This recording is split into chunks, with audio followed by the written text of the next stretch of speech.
बचत आणि बचतीची सवय हा एक सवयीचा भाग आहे.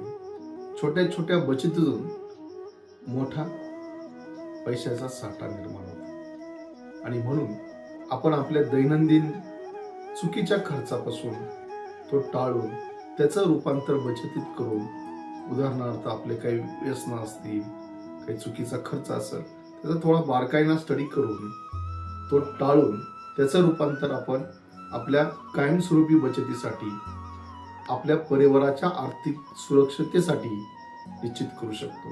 हा फक्त एक सवयीचा भाग आहे आणि ती सवय अधिक दृढ करण्यासाठी अधिक दृढ इच्छाशक्ती आणि अधिक दृढ संकल्प गरजेचा आहे आणि तोच आपल्या परिवाराच्या आर्थिक मजबूतीसाठी अत्यंत गरजेचा आहे.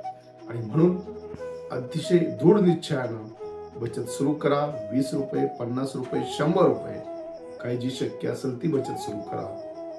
हा व्हिडिओ आवडला असेल लाईक करा, शेअर करा. धन्यवाद.